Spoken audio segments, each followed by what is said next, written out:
প্রত্যেকটি সদস্যকে জানাই অসংখ্য ধন্যবাদ এই চ্যানেলকে আরও বেশি বেশি করে মানুষের সামনে তুলে ধরার জন্য, সমর্থন করার জন্য। আজকে যে বিষয়টা নিয়ে আলোচনা করব সেটা বৈদিক জ্যোতিষের খুবই গুরুত্বপূর্ণ একটি বিষয়, এবং এই যে বিষয়টা আলোচনা এখানে করা হবে সেটা কিন্তু একটু ধৈর্য ধরে বন্ধুরা শুনবেন। এটা কিন্তু প্রত্যেকটি জাতক জাতিকার জীবনে খুবই একটি গুরুত্বপূর্ণ বিষয়।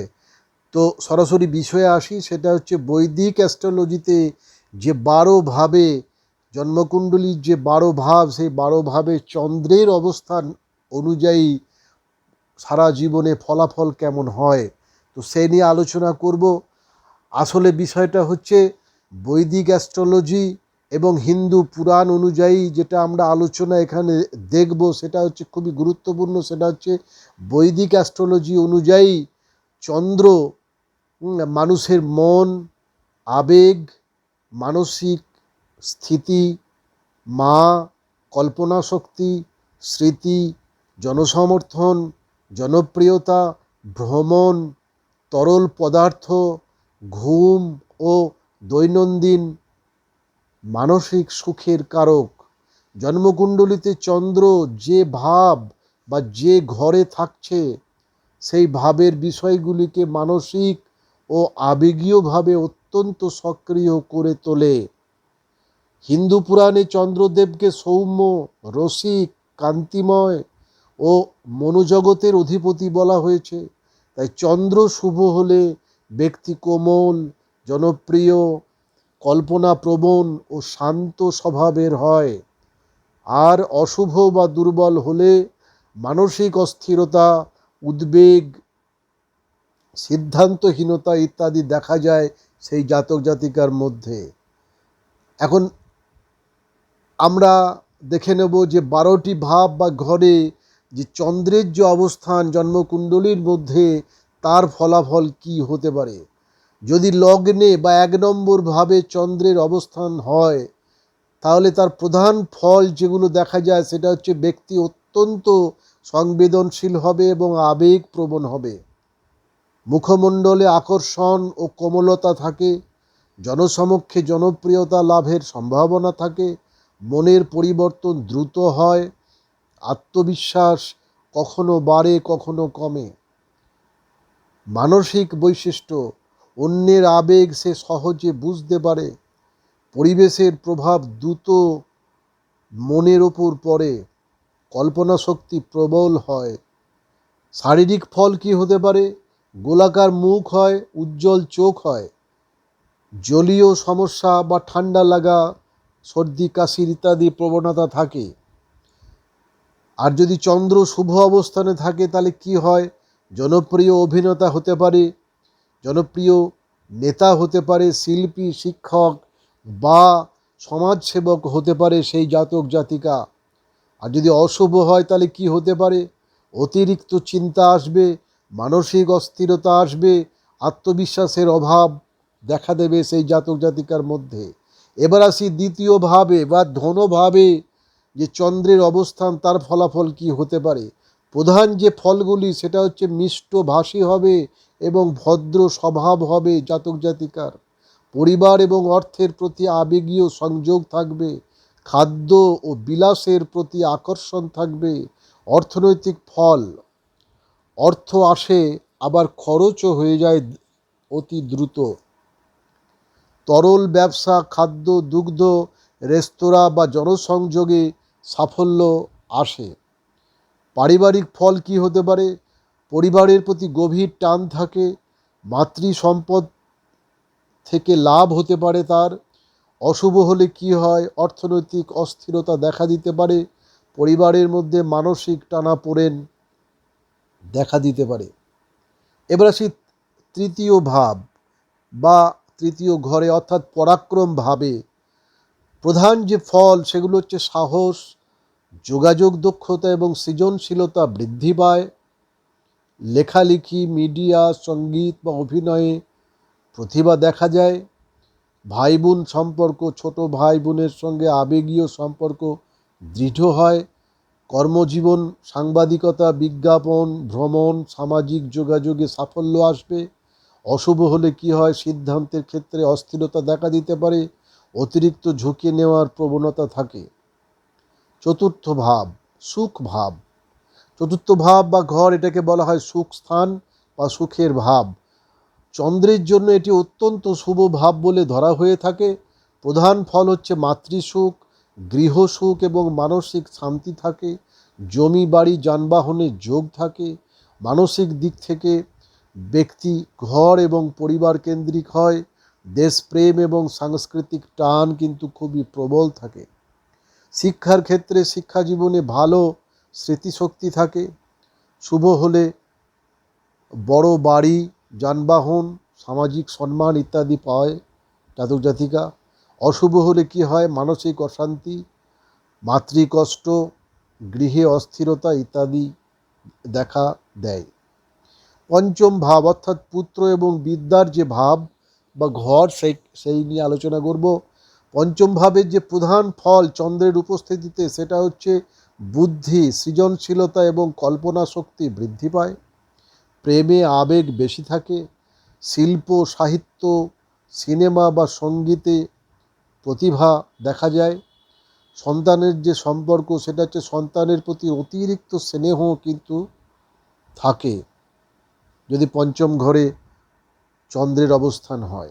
আধ্যাত্মিক ফল কি হতে পারে, মন্ত্র, জ্যোতিষ এবং পুরাণে আগ্রহ থাকবে। আর অশুভ হলে কি হবে, প্রেমে হতাশা আসবে, মানসিক উদ্বেগ এবং অতিরিক্ত আবেগ দেখা যাবে সেই জাতক জাতিকার মধ্যে। ষষ্ঠ ভাব হচ্ছে রোগ এবং শত্রু ভাব। প্রধান ফল হচ্ছে মানসিক চাপ এবং উদ্বেগ বেশি হতে পারে। কর্মক্ষেত্রে ওঠানামা দেখা দেবে।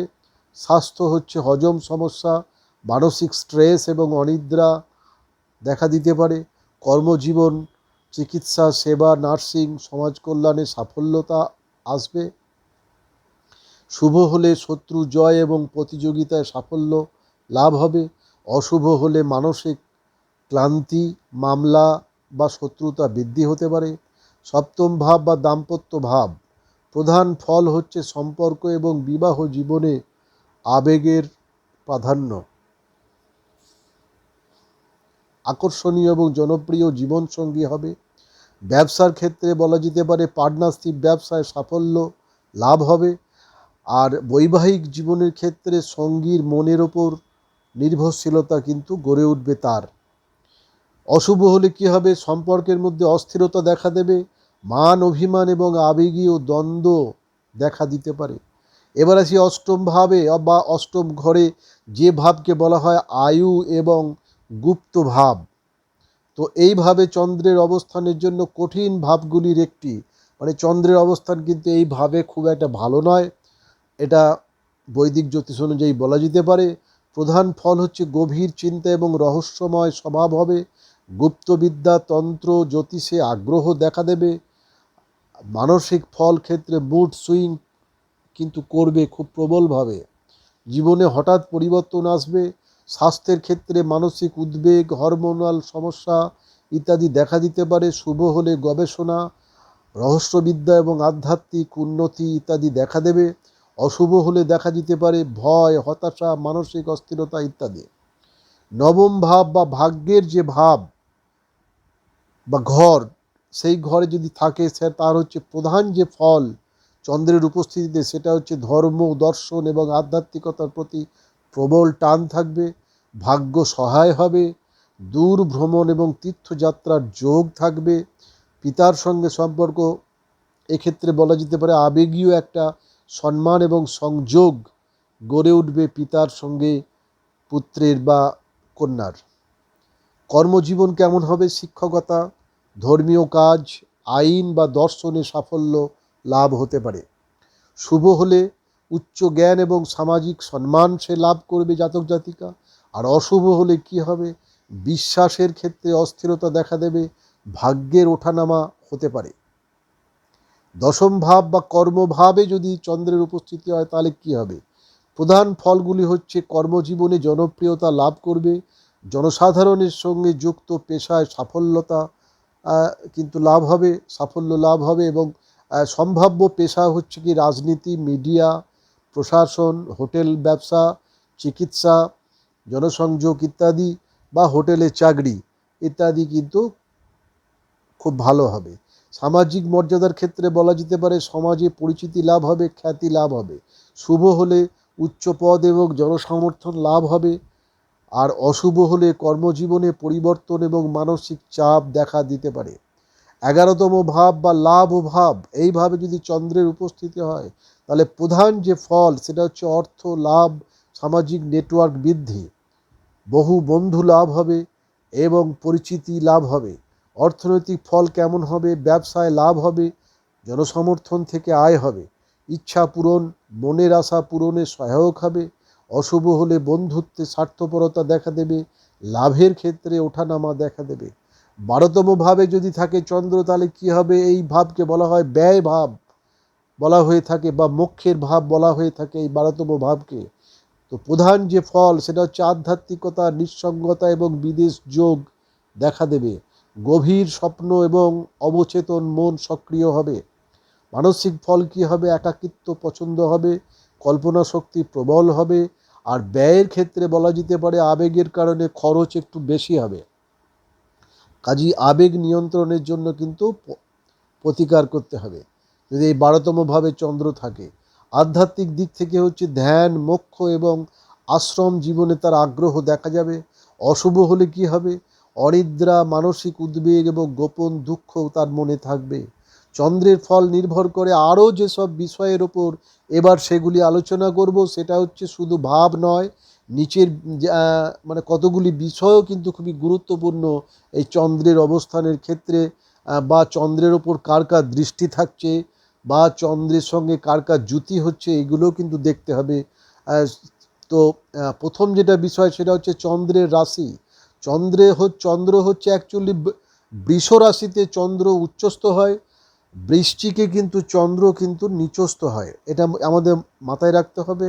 আর চন্দ্রের কলা হচ্ছে পূর্ণিমার কাছাকাছি হলে শক্তিশালী, অমাবস্যার কাছে হলে দুর্বল, এটা কিন্তু মনে রাখতে হবে। হ্যাঁ, চন্দ্র কিন্তু যে জাতজাতিকার জন্ম হচ্ছে পূর্ণিমার কাছাকাছি হলে শক্তিশালী হবে, আর অমাবস্যার কাছাকাছি হলে কিন্তু দুর্বল হবে। জাতজাতিকার জীবনে চন্দ্রের যে অবস্থান সেটা কিন্তু মাথায় রাখতে হবে। চন্দ্রের ফলাফল কিন্তু এটা মাথায় রাখতে হবে, ঠিক আছে। আর শুভ এবং অশুভ গ্রহের দৃষ্টির ক্ষেত্রে এবার আসি বিষয়টা, সেটা হচ্ছে যে বৃহস্পতি শুভ ফল বাড়ায়। চন্দ্রের ওপর যদি বৃহস্পতির দৃষ্টি থাকে তাহলে কিন্তু খুবই একটা শুভ ফল কিন্তু লাভ হয়। আর শনি, রাহু, কেতু যদি দৃষ্টি থাকে তাহলে কিন্তু মানসিক চাপ কিন্তু বাড়াতে পারে, এটা কিন্তু মাথায় রাখতে হবে, মানে চন্দ্রের ওপরে আর কি। এবার আসি নক্ষত্র। চন্দ্র যে নক্ষত্রে থাকে তা মনের প্রকৃতি নির্ধারণে বড় ভূমিকা রাখে। সেই জন্য চন্দ্র কোন নক্ষত্রে অবস্থান করছে জন্ম লগ্নে বা জন্মের সময়, সেটা কিন্তু খুব গুরুত্বপূর্ণ বিষয়। তো হিন্দু পুরাণে চন্দ্রের প্রতীকী যে অর্থ, এবার সেই নিয়ে আলোচনা করব। চন্দ্রকে সোমদেবও বলা হয়ে থাকে, তিনি ঔষধি, রস, প্রেম এবং মানসিকতার প্রতীক। পুরাণে তার 27টি স্ত্রী আছেন এবং 27টি নক্ষত্র ধরা হয়ে থাকে সেই 27টি স্ত্রীকে। তো আমরা যে 27টা নক্ষত্র নিয়ে হিসেব করি, সেই 27টা নক্ষত্র কিন্তু এই যে বৈদিক জ্যোতিষে আমরা হিসেব করি, সেই 27টি নক্ষত্রই কিন্তু চন্দ্রের বলা হয়ে থাকে স্ত্রী, এটা মাথায় রাখতে হবে। এর মাধ্যমে বোঝানো হয় যে মানুষের মন প্রতিনিয়ত পরিবর্তনশীল এবং সময় চক্রের সঙ্গে যুক্ত। এই যে 27টা নক্ষত্রের যে অর্থ, তো এটা কিন্তু এই অর্থটাই বোঝায়। তো পরিশেষে যে বিষয়গুলো আলোচনা করব আরেকবার রিপিটেশন করিনি, খুব সংক্ষেপে কতগুলো বিষয় কিন্তু আমাদের মাথায় রাখতে হবে চন্দ্রের অবস্থানের ক্ষেত্রে। সেটা হচ্ছে চন্দ্র মূলত কিন্তু মন এবং আবেগকে নিয়ন্ত্রণ করে। যেভাবেই চন্দ্র অবস্থান করুক না কেন, সেই ভাবের বিষয়কে মানসিকভাবে কিন্তু গুরুত্বপূর্ণ করে তোলে চন্দ্র। শুভ যদি হয় চন্দ্র তাহলে কিন্তু শান্তি, জনপ্রিয়তা এবং সৃজনশীলতা দেয় জাতক জাতিকার জীবনে। আর যদি অশুভ হয় চন্দ্র তাহলে কিন্তু উদ্বেগ, অস্থিরতা, আবেগীয় সমস্যা ইত্যাদি তৈরি করতে পারে। সম্পূর্ণ ফল কিন্তু নির্ভর করে রাশি, নক্ষত্র, দৃষ্টি, যোগ এবং দশার ওপর, এটা মাথায় রাখতে হবে। শুধুমাত্র চন্দ্রের অবস্থানের দিকে তাকিয়ে থাকলে হবে না, রাশি, নক্ষত্র, দৃষ্টি, যোগ এবং দশা কিন্তু আমাদের ভালোভাবে বুঝতে হবে, সেই জাতক জাতিকার কুণ্ডলীগুলো বিশ্লেষণ করে, এবং বর্গচার যেগুলি আছে সেগুলোও ভালো করে বিশ্লেষণ করা কিন্তু দরকার। তো বন্ধুরা, আজকে চন্দ্রের অবস্থান নিয়ে এইভাবে আলোচনা এখানে করা হলো। যে বিষয়টা গুরুত্বপূর্ণ সেটা তো এখানে খুব সুন্দরভাবে দেখানো হলো, কিন্তু পরিশেষে বলে রাখি, এটা খুবই একটা সাধারণভাবে আলোচনা করা হলো। আপনারা যদি আপনার নির্দিষ্ট আপনার জীবনের ওপর চন্দ্রের কি প্রভাব আছে আপনার জন্মকুণ্ডলী অনুযায়ী, সেটা আমরা যদি বিশ্লেষণ করতে চান, সেটা অবশ্যই যোগাযোগ করুন হোয়াটসঅ্যাপ নাম্বারে। এই ভিডিও ডেসক্রিপশন বক্সের শেষে কিন্তু হোয়াটসঅ্যাপ নাম্বার দেওয়া আছে, অবশ্যই মেসেজ করবেন। কোনো দ্বিধা দ্বন্দ্বের সংকোচ করার দরকার নেই। বন্ধুরা, ভালো থাকবেন, সুস্থ থাকবেন। ধন্যবাদ।